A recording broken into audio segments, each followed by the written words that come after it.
Welcome back to the Iron Insight. Thank you for starting your week off right with the Iron Insight every Monday morning at 4 a.m. I'm Bryn Welds. And I'm Andrew Nichols. I'm Harrison Stone. We're out here stroking it with Harrison Stone with A&H Welding, having a great time after Fabtech. Just here, first podcast back after Fabtech. Harrison, this was your first time at Fabtech. Just give us a brief overall rundown of how it went. Man, it was great. First day, slept in, didn't have an alarm set, and I think I made somebody mad, but it's all right. They forgave me. I apologized. Nobody woke me up. I didn't know I was supposed to wake up, so I just slept. The jet lag had me pretty bad, but I woke up, went over to Everlast booth, helped them finish up everything, and then the next day we went to the beach, and then y'all went golfing instead of coming. Yeah, we did. I still don't understand that. Y'all chasing the clout. That's all it was, man. Chasing the clout. We got invited to golf before the beach day was a thing. Oh yeah. And we had contemplated dipping out on the golf, but there was a deposit fee you wouldn't get back, so we figured we might as well just go play. We had a good time. We went out there with Austin, Dr. Weld, and then went out there with Cody Alljetts as well. Mr. Bo, you were incapacitated at the time, but shout out to you for letting us know that you wouldn't make it. We understand. Oh yeah. And then Harrison, what was that? I think it was that first day when you woke up late, but you went to set up, and then you guys all came back. Do you remember what we ate that night?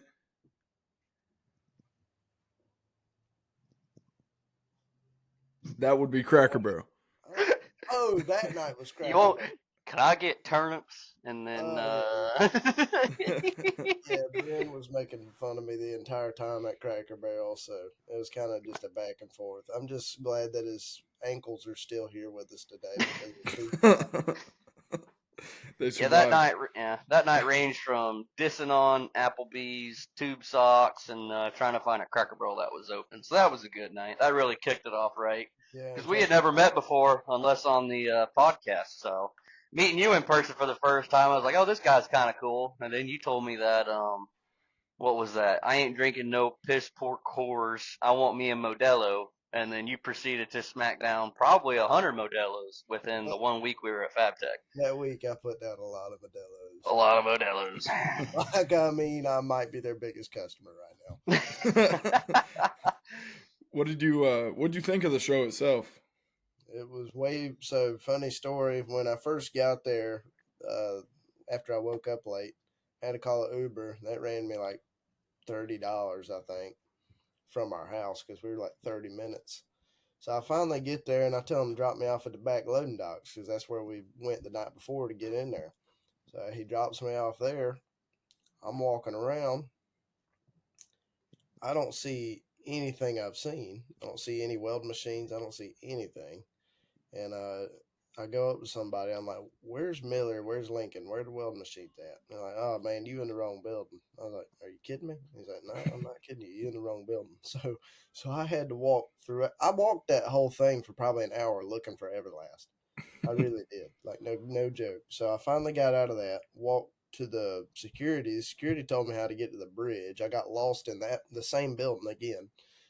Finally found the bridge, walked down that thing for what felt like 3 miles, but it was probably a mile. And I walked in the Hyatt Hotel accidentally, thinking that was the next building. It's not. So I had to keep going. And I finally got into the actual building. Finally found the way into it and then found Everlast. And then by the time I got there, Lugo was there, Foreman Lugo. Old Mark Lugo. Foreman Lugo. So what's in that box? So we started opening those things up and started putting them out. But it's huge. That's what I got from it. It's way bigger than I thought it was. Way bigger. Yeah. So what are some of your favorite contacts you made? Just a broad stroke. What are some of the favorite contacts you made while you were in Orlando? Yeah, I'd say Jesse's a pretty cool contact. He ain't reached out to me or nothing. I mean, I've sent him probably 3 messages. To be honest with you. He just reads all of them, but I mean, he's a busy dude, whatever. But he likes all my stuff on Instagram or any of my comments. Like Melt Metal Anthony and him and I did an ad, and I see him on there, but he won't reach out to me. And hey, Jesse, nice to meet you. Leaves me on red. Buddy is a menace. Similar metal design. That's a guy that's about 30 minutes from me. And Yep. he was there. I wasn't expecting that. He was there, and we talked. And I'm going to help him with installs. And he's teaching me handrails. Like we did a handrail the day before for a place in Greenville. Which looked amazing, by the way. I mean, the pictures obviously don't do it justice, but it looked really clean, real nicely put together. And for the guy he's talking about was he built handrails and gates and stuff. And with Harrison going to Orlando, he was able to hook up with this guy and actually landed a job with him. So pretty cool how that all connects. Yeah, he tried hiring me beforehand, but it was just like MIG position, and he was an hour out. Yeah. But this time he's got me subcontracting stuff for him. So any other repair work from the hurricane, he's giving me the repair work unless he doesn't want it, and he just takes a cut off of whatever I say it needs to be or something like that. So it's pretty cool. We've made a pretty good connection, and I think that started from Fabtech, to be honest with you, because you're actually talking to somebody in person. And he's probably going to be buying some Everlast machines, so that's pretty cool.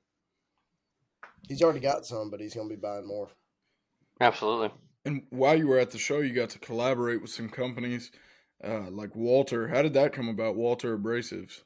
So Walter had sent out some products right as I was leaving for Fabtech, and I didn't get to see what they sent. They basically sent a ton of anti-spatter, and I think they sent like I don't really exactly remember, to be honest with you. It was most of it was spatter spray, basically, and that's just to get me started with them. Well, now they at the show I needed a hood, so I walked up to the lady that does it, Melissa. And I was like, "Hey, I need a hood. You can do product work over at the booth because I'm in the booth. You can get arc shots, whatever you want to do." She said that'd be great. So I got a hood. And I needed one, so I wasn't using everybody else's crusty hood all week.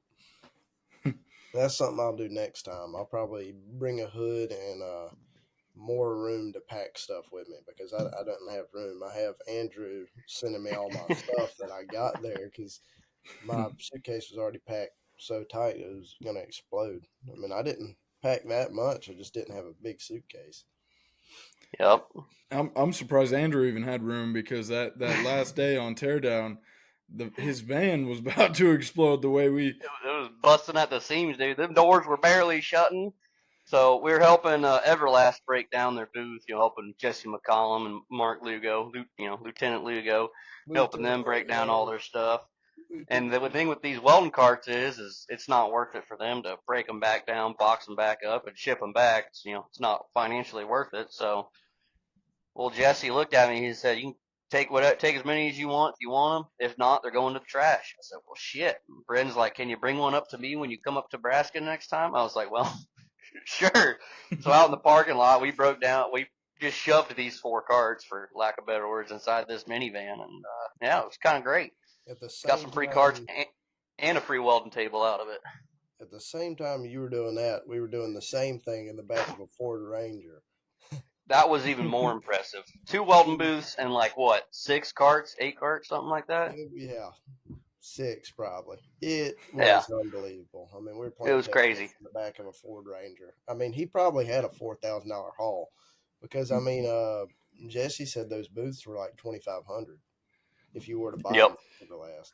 Yep. I'm not a fan of booths, man, because you feel you can't do this, you can't do that. So you got to go sideways, and then you're hitting the curtain. You open up the curtain, now you're blinding everybody. God almighty, not a fan of the booths. Not a fan. Neither am I. I agree. I could see those booths being useful in maybe a small high school shop class or something like that, but yeah, that's about all it's good for is teaching purposes, I think. Hell, I ain't welding there. I sure as hell ain't gonna be able to teach. But speaking of tables, welding tables and whatnot. What'd you think of the badass workbench? Did you put your order in yet, Harrison? Nah, man, I'm waiting on you to send over that money order, and then as soon as you send over that money order, we'll start to do Yep. Shout out to Badass Workbench for selling $30,000 toolboxes that we can't afford. But hey, wish I could, That's great, man. As soon as I get one, Brent will be standing in it. Did you see me over in there stand on it or in it? No, but I remember you telling me the security told you to get down or something like that. No, it was the sheriff's. There was deputies there. A deputy told you to get down? Yeah. Of a deputy telling you to get out of that freaking stand. What? Two of I them. didn't know that. Yeah, two of them were walking by. That's crazy. Yeah, they wanted Lugo in there, but I don't think he wanted to. Lugo would have busted his ass getting in there. Yep. Oh. It was right before our Q&A panel at the booth. I got up there and stood in it. What I love about Lugo is from the moment I went to get a new beer and get back to the hot tub that night, Lugo had, I'm pretty sure he was grabbing them like this, just down probably 12 cookies. I mean, he only wanted chocolate chip too, though. Every other cookie in that whole place was safe as can be. Safe as can be. Chocolate chips, dude, you got like a 1 minute shelf life. Like you're gonna be gone. And he did get to him. I'm pretty sure he put down a whole box by himself. Yeah, so you had the pleasure of bunking with Austin Hill. What was he like? I mean, I know he's a really good looking sleeper. He just snuggles up and goes to bed and all, but how was he as a roommate? That's a great story. I'm glad you asked this. So he actually saw me sleeping at 1 p.m. that day, and he didn't wake me up. Which I was like, what the hell, dude? Wake me up. Because he came in at like, I think 10, which would have been great timing. Great timing to wake me up. He opened the door, saw me sleeping. He's like, nah, I'm going to leave. What he should have done is like, hey, I don't know you, but you probably need to wake up. But no, he didn't do that. I've never met you in my life before, but he was at the beach, so we became friends over there. He cracked a couple jokes on me. It got me pretty good. I'll give it to him. He got me pretty damn good. And then we went to bed that night and then woke up, and he's like, hey, man, you mind if I go get a shower? I'm like, yeah, dude, go ahead. I swear on my life, this is the longest shower I've ever heard in my life. I mean, no joke, it's probably an hour. And which that's great if we don't have nothing to do, but I had to be a Fabtech. And this dude is literally in there for an hour. He was like, hey man, you mind if I grab a shower real quick? I'm like, go ahead, man. No problem at all. He gets so Bren, you know the rest of the story about what happened? Because I wasn't down there. Yeah. So he comes running down the stairs, right? Because something was in Tim's car that he needed, and he walks outside, and the UPS guy is at our front door, and literally just hands it to Austin, whatever that was. It was the package full of the metal kit from Overkill Racing, and he turns around immediately, brings the package back inside, and forgets all about whatever he had to grab, and goes on the island in the kitchen and starts opening it. First off, he looked for a knife for a while. There was a lot of drawers, but he couldn't find the knife. And then he got a knife, opens the package. He inspected, I think, every single part in that package, and we were trying to figure out what it was because it was pieces, but it wasn't the whole kit. And later on, he goes to box it all back up, and this guy, I swear, he should have just took out a square the way he was repackaging this. It had to be perfect. It had to be perfect for him. Then he goes back upstairs. Once it's all done, he goes back upstairs, comes right back down. I can't remember what I came down here to do. And then he goes outside, grabs that. I mean, it was probably a good 40 minutes he was down there. before he even came back up. Yeah. And then he had a probably 15-minute shower, a normal shower. Well, that whole time he turned it on right as soon as he left our door. So every time I go out there, I'm like, damn, he's still in the shower because I can hear it. I can hear it running. I'm like, damn, that boy gonna be squeaky clean. No, I'm looking at the time. We supposed to be there at 8:30. It is 8:30. I'm like, holy cow, dude, what is he doing? And I walk in there the next time I go out there to make sure he's still in there. I hear country music on and him singing. So I'm like, dude, this guy is really, really, really in the shower this long. That's unbelievable. So he comes out. He's like, yeah, sorry, bro. No, I just walked away and went in the shower and got me a shower. And then the next, I think it was that night, I hear something. He's moving like crazy. I hear a ton of moving. I look over and he's like sitting straight up in his bed, like at a 90-degree angle. And this arm just comes over and just punches the wall. And then he just stays there for a second and then he goes back to sleep. And I'm like, is he awake? Is he awake? What is he doing? Like, what was that? I was like, do I need to be scared for my life? If he stands up and starts swinging in the middle of the night, we're going to have problems. Sleeping in the same room. But yeah, we were in the Jaws room. Y'all were in the mermaid room. The mermaid room was good. Well, I specifically remember one night I snuck off to bed, I think, because I was tired. And, I barely managed to get away from Harrison yelling at me for wanting to go to bed. As he's, like your drunk stepdad, 10 Modelo's deep, shirtless in the hot tub. Get over here, boy, come join us. And I'm just like, Dad, I want to go to bed. So I sneak off to bed, and lo and behold, 2 a.m. rolls around, door gets kicked in, light coming in, and there's Harrison, just his bathing suit on. What are you doing? What's that noise? My fan app. Sounds like a broken fan and would not leave me alone, for God's sakes. Because, I got to sleep with some white noise, so I break out the fan app. That's probably well, then I roll up. There's Harrison standing in the doorway, just Modelo in hand, I'm pretty sure. Couldn't quite remember. Well, I wake up the next morning. I'm like, I'm about to go wake his ass up. It's 6 a.m. We're going to go wake him up. And I'm like, well, I don't know if that would actually happen or not because I was so out of it, it felt like a fever dream. But nope, Harrison just wanted me to come join him in the hot tub for a little bit longer, I guess. Well, right after that, we busted down Tyler's door. Me and Bryn busted down Tyler. See, Bryn thought you were going to shoot me when I busted in that door. He swore you were going to shoot me if I busted in that door. I said, he ain't going to shoot me.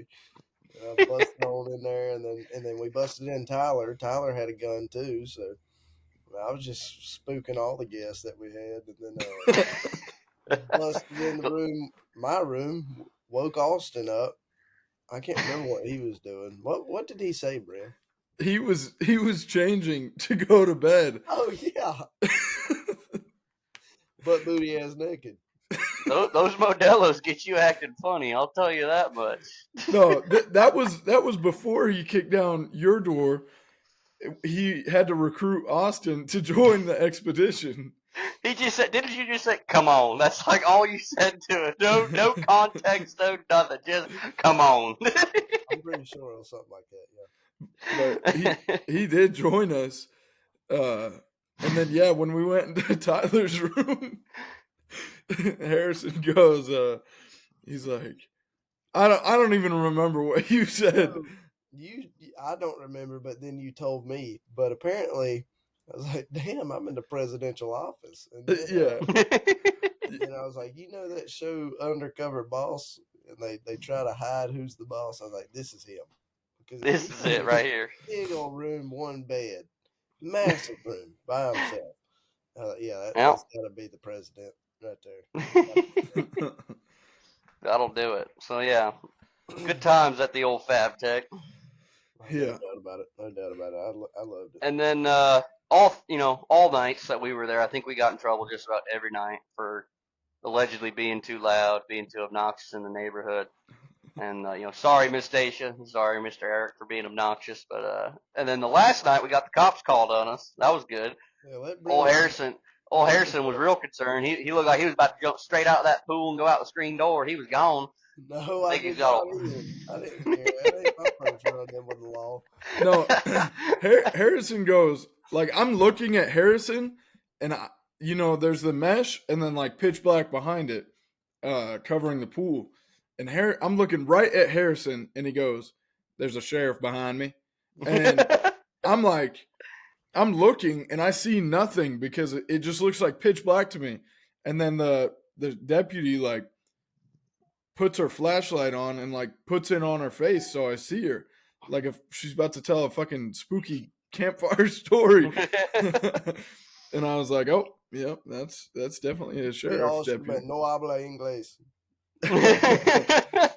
Every one of us, she wouldn't have known what to do. Just had a noise complaint. That was all, though. Yeah, and we got away scot-free. Thank God. Harrison didn't get arrested. We made it out. I kind of wish I would have. You know how cool it'd have been to get arrested in Florida. And y'all that would have made this podcast that much better. Edge Welding Cups had to bail me out. You'd have missed your flight in Miami. Oh my God! I mean, you missed your. Yeah, why'd you go south just to go north? That don't make no sense, Harrison. Who was flying that plane? I don't even want to talk about it. I asked my mom about it because she's the one that did it. She's like, "That's normal." Man, if that's normal, I don't want to get on a plane ever again. So tell us about the y'all's gates being across from each other. Let's hear about what that's about. Yeah, Brandon. At the airport. So we went into the airport together, right? Like, our flights were at the same time originally. Or no, Harrison's was later, and mine was pretty early. So he would have been stuck there for like an hour by himself. Then before we even get to our gates, my flight gets pushed back to a couple hours. And I'm like, there's no way I'm going to make my connecting flight in Dallas, right? So I go straight to the service desk, and they're like, yeah, you're not going to make it. So they got me a hotel in Dallas. And so I had to stay the night in Dallas, but our flights ended up being within the same minute of boarding, and they were right across from each other. Right beside it. Yeah, it was almost like we had to kiss before we left. This guy. No, it was pretty. It made it so much better because if I'd had to sit there for hours by myself, oh my God. Yeah, bro, it was a lot of time. Yeah, a lot of time. Yeah, but it wasn't too bad. I think I had Wendy's. You had Chick-fil-A. Yeah, I ate Chick-fil-A. He's like, I'm not hungry. I just had Zaxby's. Then we go to freaking the next gate, and he's like, I'm gonna go ahead and get me some Wendy's. I'm like, the old Dave's triple, man. That'll get you hungry. I don't care what you ate. I tore up a number one and a large fry and a Coke Zero, dude. I tore that. I was starving. That's awesome. So now that you're back from Fabtech, you got any big projects coming up on the horizon? Helping that dude with handrails. I got a handrail I got to do. So yesterday or the day before when I had the truck out there, everybody was telling me how much they loved my truck. So, and they all want to buy it. Well, I've been wanting a newer truck, but after hearing all them and what they have to say about it, I'm probably just going to keep it and outfit it even more. It was costing me $130 a month for commercial insurance on it, but now I checked my bank statement, it was $170 now. So I'm gonna. I don't know if that's because I rear-ended that Walmart truck at the Walmart parking lot or what, but I destroyed the back end of a freaking Walmart maintenance van. Backing in, I had my girlfriend yapping in one ear, and I wasn't paying attention to where I was going. I was paying attention to the sides, making sure I didn't hit the curb of the car. But for some reason, my brain did not think, hey, you might want to stop before you hit what's behind you. And it was a big white van, so I'm wondering if I thought it was the sky or something like that because I couldn't see it. So I just kept backing up, and lo and behold, I hit that thing. And like I said, I had to run in with the law. Well, that cop that showed up for that didn't like me too much. And I said, do you remember me? She's like, oh, I remember you. That was a fun one. But yeah, the truck is probably the next biggest project. I've got reels for the leads and the hoses and everything. I'll probably make a really big setup for the tanks for the acetylene oxygen. I'd like to have 75-25 on the truck at all times too, because stick welding, it just takes too much time, to be honest with you. Like a handrail, Absolutely. you can't stick weld a handrail. It's gonna look, for one, it's gonna look really, really rough. I mean, because I'm on 60-10 and I'm not going 70-18 a handrail. I'm Yeah. 60-10 anything. I love 60-10. I love 60-10. Like Bob Moffat smelling that thing. I wish I could have met him, dude. Wished I could have met him. Yeah, he was a little preoccupied from what it sounded like. Yeah. He said he's gonna drive through Nebraska to get to Chicago and pick me up because he didn't want me to. I would not rely on that. Yeah, no. I would not rely on that one. He said he always has troubles going through Dallas, which I mean, really Dallas and Arizona is the only place you can fly out of Grand Island, I think, right, Andrew? I believe so. Yeah, there's very few flights that go out of Grand Island. Yeah, so I mean, we need to figure out what the game plan is for Chicago, because everybody's acting like I'm going to get shot. I'm not paying $500 a night to get shot. So, well, I'm going to swing by and pick you up, Harrison. Okay. And then we're going to swing a little over and pick up Austin. And then we're going to head directly over to Chicago. And then we're going to get into the Airbnb that Brent's going to set up for us. Hopefully not in the hood. I don't know, man. So Johnny, James from SSP, and I stayed in an Airbnb in like West Chicago. I think it was West Chicago. Right, like a couple blocks down from like Gardenway Parks or something. That's what they call O Block on Martin Luther King Drive. And yep, there you go. That's all you need to know. It was we had gunshot. I was in the living room, right? Those two, their bedrooms, it was like an industrial apartment looking thing. And it was nice though, but those two had bedrooms way in the back of it, right? I'm right up front at the window on a couch, sleeping on a couch. And the gunshots the first night was a turnoff, but the McDonald's was right next to us, so that worked out pretty nice. But that's not a good balance, Brian. No, that's not. Yeah, no. I don't know. I'm really looking forward to Chicago. I think it's gonna be a good time. I think. I mean, everybody tells you it's the best of Fabtechs, but we'll see. Sounds like they charge you out the ass for booths, so I think I'm out on getting a booth for Chicago. So I wouldn't do it, Andrew. I mean, it's not worth what them union fucks want to charge you. No, I would pack up your put as many of those hoods in a damn book bag or something. Yeah. Hand me some if you need somebody to help you carry them or something. I mean, you got the van, you need extra stock every day, restocking the van. Somebody says something about it, but until then, fuck them. Yeah, that's true. Either way, yeah, we'll try it. I mean, for all they know, you're just showcasing your hoods. You ain't selling them. Exactly. Yeah. I bought all these. What are you talking about? I bought all these. They're hanging off my book bag. I bought them all. Have you, Andrew? You met a guy named I don't know his name actually, but with the company Triarch Tool Technologies. Is that what it is? Yeah, dude, super cool guy. Him and his wife are there. They what they sell is rollout wheels, and these rollout wheels are special because they're set up to purge the inside of whatever you're welding. So they got a diffuser set in there. These are all built in Alabama. He builds them all himself. I mean, they are slick. They are slick rollout wheels. I spent a lot of time talking to him. This is their first year getting a booth, and they loved it. They said it was great. I actually helped them break down their booth before I came over and helped Everlast break down their booth, and wasn't too bad. We broke down all their stuff, walked it out to the curb, and he swung around and picked up the stuff, and they were gone. But talking to them made me really want to get a booth because they said it was real worth it. And then I started talking to people about Chicago, and they're like, well, you know, union fees this, union fees that, can't unload your own stuff. You can't plug in your own 110 electrical cord. I mean, we're welders. We're grown-ass men at that. Can't plug in our own electrical cord. Are you kidding me? I'd get kicked out. I wouldn't. What kind of racket is that? Exactly. So I put in for a booth in Chicago, and then I went ahead and pulled back out of it, figuring out just how much they try and charge you for that kind of stuff. Has he said anything about going to Fabtech in Chicago, or did Oh you yeah, ask him about that? they got a booth. They're gonna be right down the aisle from Pipeliners Cloud. They got their booth all squared up, set up. I think they got a 10 by 10 again. So they got theirs all ready to go. So, but I kind of gave them a little warning from everything I've heard from everybody about all the hidden fees and stuff you don't see in Chicago. So, Well, I think but hopefully it's all bullshit and they don't get. the union thing is Yep. still at the Florida. I guess it's just not as much though. I think we got some unions, but I believe it's a right to work state, so we're not as heavily unioned as the Yankees up north in Chicago or New York or anything.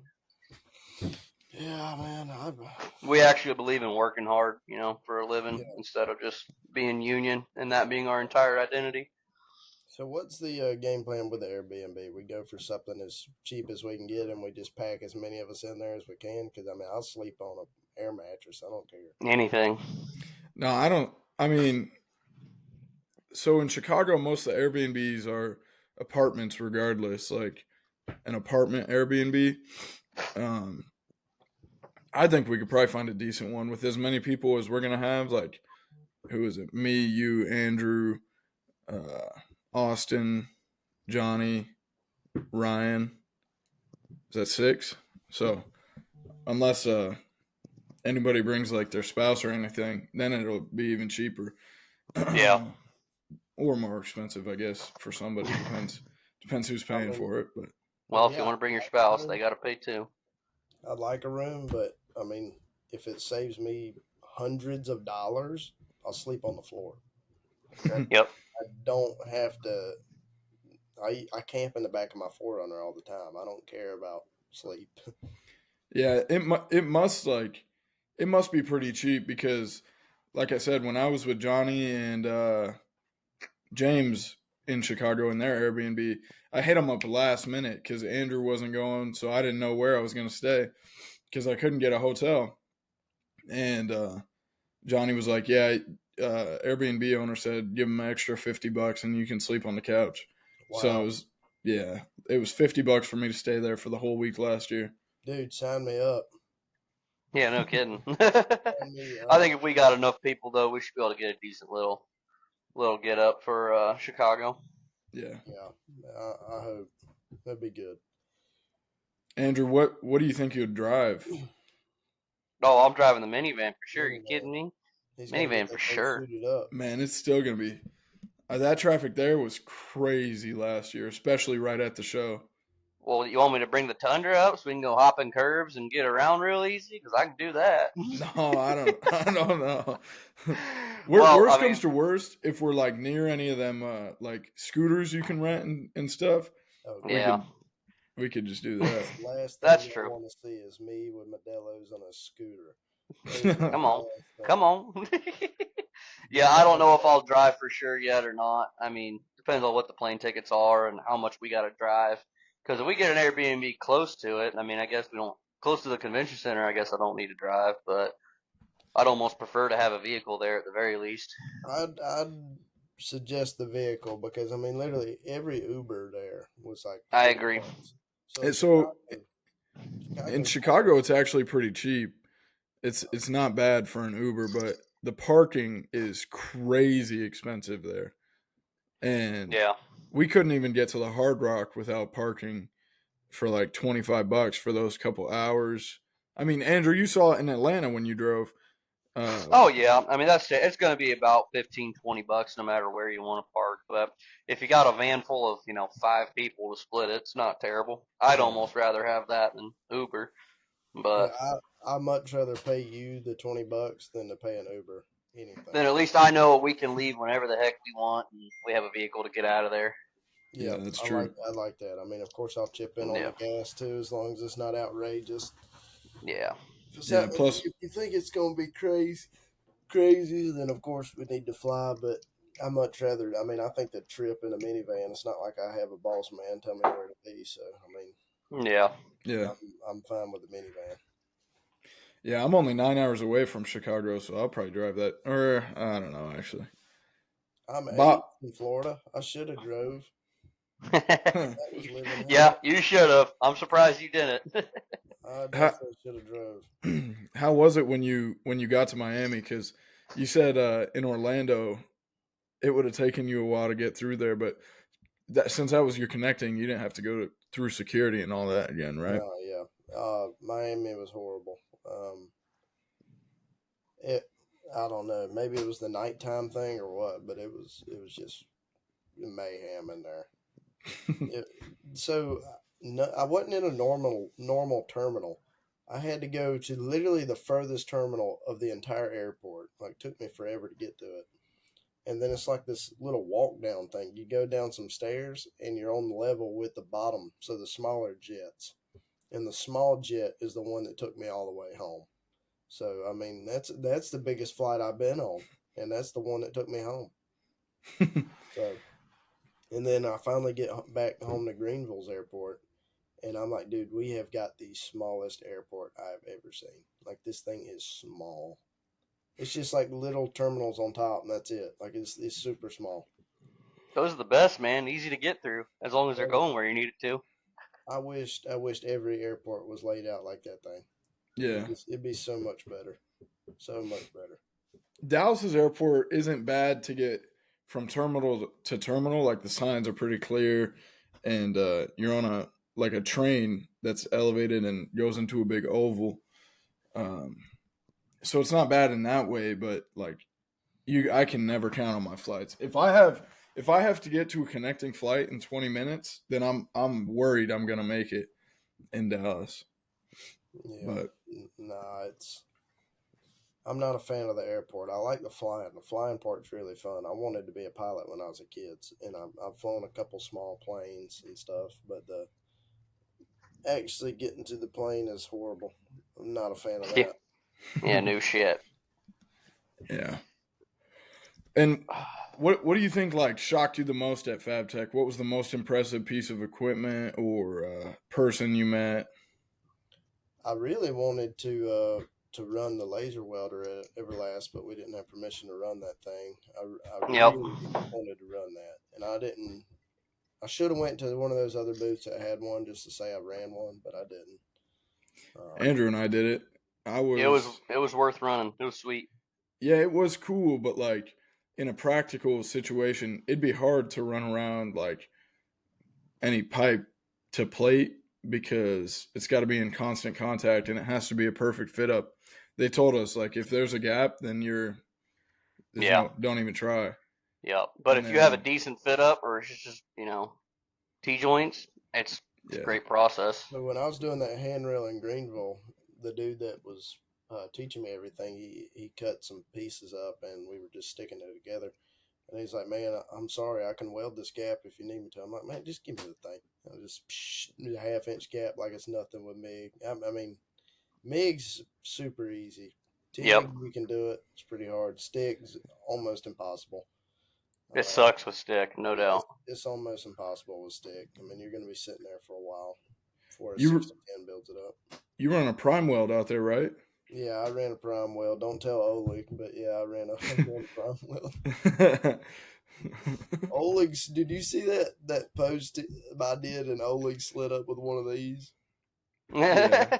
I put an emoji like, what's going on here? Because it was one of my prime weld videos. Dude, so I posted those carts for sale. I didn't even think nothing of it. I just thought, hey, I'm only keeping, one of them. I'm keeping two of them, one for me and one for Brent. I don't need these other ones. No. I'm like, I'll give someone a good deal. They're $200 carts. I'll sell them for $80 a piece, which is what I did. 80's Yeah, I told him free. I was like, I'm not gonna give them to you for free because I hauled them back. I scuffed up my minivan hauling them back, so I'm not giving them to you for free. There was this dude. He slid up in the comments and goes, "You got balls posting this." I was like, "What do you mean?" He's like, "If I have to explain it to you, you either don't care." He's like, "You won't understand or you won't care." And I was like, blah blah blah. I worked hard for this. I helped them break down their booth, this, that, and the other. And I was like, but if you want to explain yourself, go ahead and explain yourself. He goes, I already did. And he sent me a winky face and then a heart emoji after. I was like, all right, this dude's fucking weird. And then Jesse McCollum comes in, saves my ass. Like, oh, he earned these cards. He can do whatever. We told him he can do whatever the fuck he wants with it. Well, I come back a day, like the next day, his comment got deleted. He deleted his damn comment of calling me out. So On I shot that. Facebook? Do what? On Facebook? Yeah, on one of the Everlast groups. So I shot him a text. I was like, hey man, I didn't call him out for deleting his comment. I said, hey, I just wanted to let you know that I saw your comment was deleted, but I wanted to let you know, you know, I sold these carts for a good deal. I sold them for $80 a piece. I just want to let you know there was no hard feelings. I was like, you're a fucking asshole, dude. So yeah, apparently don't sell shit that you got because everybody else deserves a good deal because you got a good deal. It don't make no fucking sense. $80. Hell, I'd have started at 150 and let them talk me down to 100. To be honest. With Yeah, exactly. I agree, and I should have, but you're good, dude. Listen, yeah, I would have ran that price tag up for sure. Yeah, I'd have totally bought that fucking cart if I was nearby for. Yeah, well, that's the thing. I had a guy drive right up to me. He drove up to me like the day after I posted. He showed up at 10 a.m. the next day. Took both of them. He shoved them in the back of his little fucking Kia something, but we managed to get them to fit. That was funny. Kia something. Those were some of their bigger carts too. Oh, dude, that thing is the boss. Oh yeah, I got a water cooler and then my 275 stacked on top of it with a big mixed gas bottle. Oh man, it's the shit. I'm just glad you didn't tell them who set those things up because yours just I had to go back through and take a 10 millimeter just about every bolt because they were not tight. I was like, I'm gonna help this guy out. I'm gonna tighten all these. So I did. I tightened them all. The ones I did were great. Everybody else were just hand tight. Like Jesse, he put something together. They were looser than a goose. Put one together, it wasn't tight. I promise you. Did it fall apart? It didn't even. I think that one we left for the trash, if I remember correctly. Lugo did not tighten any of those. He might have put the bolts in, and then that's where it ended. I was gonna say in the parking lot we tore it down with welpers. Yeah, we did. Yeah, we took some off with the welpers I had in the back seat, Harrison. Yep. Hand tools, man. They came in handy, man. Yeah, shout out Strong Hand Tools for sponsoring me to go to Fabtech. Give me some welpers. They've got the best welpers, no kidding. They really do. I love those welpers. Harrison, you got a code or a link with them, don't you? Probably. I lose thought of most of them are all caps stone and then a number after it. It's probably like stone 10, stone 15. I don't know. Yeah. Some companies. He's got so many companies after him, he just can't remember. Like Edge Welding Cups. I don't even have a code with them. I never set it up. Like some of the companies I work with, I just never set up the code. Of course, I could get one. I just ain't got it set up. I need to because that's how you get money. But yeah, I haven't set some of them up. How big is your table in your shop? It's about a 3 by 11 foot. It's a weird table. That is a weird dimension. Holy shit! Where'd you find an 11-foot piece of steel? No, you got an aluminum top. No, it's don't you? Steel. That's a steel top. Half inch steel. So it was Facebook Marketplace. I show up. And this dude's a welder. It was a welding table, but it used to be like some hospital table or something. So it's where they cut the people up and put them in the coffin and shit. I don't know, man. It's a little sketchy, but that's what that table was. And I cut off the entire thing I had underneath it. It was 225. I tried to get him down to 200. He couldn't go to 200 or something like that. So he actually ended up getting $5 more than I wanted to give him. Bro, that's a steal, though. Yeah, that's a pretty good deal for it. For the top of it, yeah. So I got the top for half inch and then built the framing of it and the wheels and everything for the piping I got for free through my uncle. He works at a gas supply. And then the wheels probably cost me $130. Painted it, but everything on it's pretty much free besides the 225 and the casters. Damn. But it's 3 foot. I think it's 3 foot. Might be 3.5. I don't know. It's definitely not 4. And then it goes straight back, and then it's got like a piece of an extension that they put on, like maybe another 3 foot extension welded on there with a brace underneath it. That's what makes it 11 foot. Oh man, I gotta make a bigger table. I need a bigger table too. It's worth it. What? I I got a 5x10. Oh man, that is the shit. 5x10, inch and 5/8 thick. It's fucking. Inch and This is 5/8 thick. Yep. Holy shit. Yep. I got it at my local steel scrapyard. It had been sitting out there for forever. Dude sold it to me for a steal. It was awesome. What's a steal? $1,000?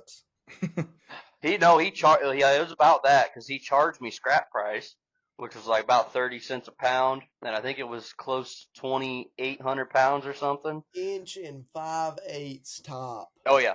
Yep. Oh, dude, I'll send you a picture today. I'll send you a picture when I go work today. But I got that and a bunch of the all the whole frame for it that's sitting on casters. I got that with it as well. I mean, he charged me. It was dirt cheap. He's obviously gonna charge it, a little below scrap price. I was like, thanks, man. And then I bought 10-inch casters for it. Do what? Why would you even want a badass table? You got an inch and 5/8 thick table. That thing won't. I know. Be there forever. Oh yeah, that's my kids are gonna be bitching at me when they gotta move that. I'm gonna probably put it in the basement and then build my house over it, so that way they gotta. But no, I mean the bigger the table, the better. That's what I always say. It's fucking great. I love a big table because I can lay out a whole project. It all stays flat. I mean, it's the shit. How'd you get that thing in the shop, dude? Oh, Harrison, you don't even want to see. You thought my driving was bad. This was way worse than any sort of bad driving you could see. This was dangerous. But I had it was a 2-ton chain hoist, which is supposed to be able to lift 2 tons, but it was struggling with this 2,800 pounds. It was bad. But I barely managed to get it just high enough to get my pipe jacks under it. And then I wheeled the frame underneath it that I built. And then I slowly lowered the table down, and it was tricky. I was waiting for that almost 3,000 pound piece of steel to come crashing to the ground, but we got it. You bought the top for $1,000 and then built the framing for it.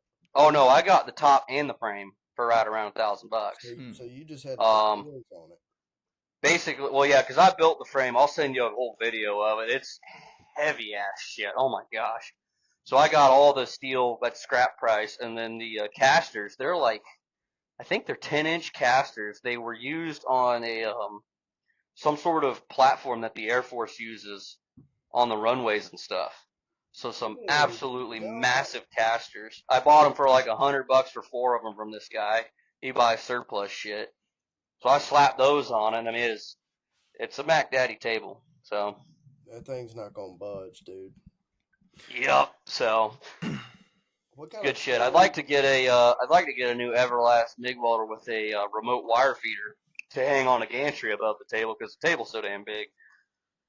But maybe when I get better at welding, Everlast will help me out with that. Well, you finally made your first post like with the welder itself, dude.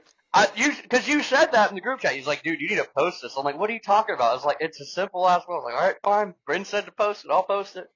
I never even thought about it. I was like, fuck it. I guess I should. I'm doing this shit every day. I might as well post it. Right. So I'll be better about it. You got something and a brand you're using's involved with it, take a video of it because think about how you are with your hoods. When you need media. Well, the best thing for you to do is get media of people using your product. So I mean, they need it just as bad. And I never thought about it like that. I was quite literally just working, and I saw him text that, and I was like, well, shit, maybe I should get some videos of this thing. Because like the dog kennel, I'm gonna set the dog kennel up, and then I'm gonna shoot a decent little video with that because that'll be pretty cool. Make it like an ad. Don't just say I'm using this machine. Make an ad out of it. Make an ad out of it. Okay. You features. You can probably get a bunch of footage too, like with your hood specifically at this competition you're going to in Arkansas. Honestly, yes, that'll be really good. I'm hoping to still be able to make it, but we'll see. What's the competition? So Out on the Row podcast, it's like a pipelining podcast primarily, hosted by Ty Linker. We had him on our podcast, and he's hosting. This is the first podcast or first competition he's ever hosting. It's at Arkansas Elite Welding Academy, and it's like Nathan Montez versus like Austin Ross versus Austin DePriest. Who's some other big names on there? That Ugly Welds. Yeah, Ugly Welds is going to be there. Bernardo Sanchez with Rod Shield. Oh yeah, he'll be there. He's gonna be a vendor there. Wobrose is gonna be there. Chris Morrow's gonna be there. I think so. I think he's still planning on being there. I think we'll see. Where's it at? All the big pipelining influencers are competing against each other. I like Welch Weldon. He's pretty cool. Yeah. Oh, he's going, yeah. Dude. Well, yeah, I agree. Welch He's is good. badass. He's a cool dude. Yeah. He was in Lincoln, Andrew, for like 2 months working. Really? Yeah. I think you told me that. See, I'm supposed to be dragging my trailer out there to build and sell some welding hoods out there. So it's about a 12-hour drive from me where they're at. So I got to get this flatbed done and ready to go. So. Oh yeah. So I plan on. I need to pick your brain about flatbeds and see how you're building them, because nobody makes them around me. I don't think that. No, but that's the thing. That's why I'm building these, because nobody makes them around me. The only thing they sell is dealership flatbeds like CM and stuff. Yeah, and they're shit. They're fucking shit. They're shit flatbeds. My brother's got one on his work truck. Can't stand it. So yeah, just give me a call anytime. Yeah, dude. We'll talk about that. Well, Harrison, we got about 45 minutes of good footage. Last time, as we always ask every guest, what your favorite genre of music is to listen to while you work or weld. Let's switch it up, because we already had you on the show once. What was you can think of one favorite moment from Fabtech? Like, what would it be? That's a hard question, dude. I don't know. There's a lot of funny moments. I don't know. I mean, climbing the pole, that was one of the top moments. I mean, climbing, you got pushed to the top of the pole. Climbing in the lemon pepper steppers, I kept sliding, so the rim came in beneath me and shoved me to the very top. And I think it's the perfect photo, because right behind it is the house that's upside down. Like, yeah, it is the coolest photo. One of the coolest photos I have on my phone. Yep. I didn't even know you made it to the top. Oh yeah. Until looking at that picture, he ain't got nowhere else to go. Oh, you almost, dude. I'm glad I was still holding on when you pushed, because I was about to let go. Oh no! I literally could have died, because I mean, if I would have let go and you pushed me straight up like that, I could have fell on my neck in a heartbeat. I'd have been paralyzed for sure. So I'm glad. I don't know. I mean, that's not the top moment. I think the whole thing was the top moment, to be honest with you. I mean, hanging out in the hot tub and talking. I mean, that's probably my. That was the whole trip, to be honest with you. Beach was really fun. I wish y'all could have been there for that. Yeah. Beach was really fun. Yeah, man. That's kind of how it always goes. Like the events or the moments after the show itself, when you're with everybody having good conversations and that camaraderie is there.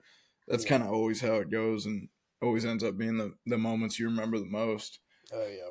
Yeah, but, I got to meet a lot of the people that I've followed and liked, and some of them, I didn't really like, and you know which ones I'm talking about. Some of them I didn't like, and some of them I did. I mean, some of them are fake because the cloud on social media, and then some are actually who they say they are. So it's pretty cool. And some of the people that, I mean, it's not just that one dude I told y'all about. It's multiple people that were like that, and some of them I weren't expecting to be like that at all. And they were. Yeah. Well, that's the perk of meeting people in person. You get to see how they actually are. Yeah. We appreciate you coming on.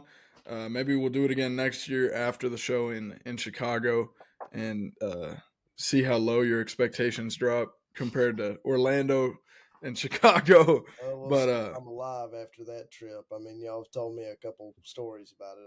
I don't know. Thank you for coming on again. We appreciate it. Harrison's social media links will be in the description. Andrew's website, Edge Welding Cups, and Everlast Welders, and now Evolution Power Tools. If you're looking at that dual mitering saw. Absolutely. Thank you, everybody, for listening and tuning in. Bye bye. Check. See ya.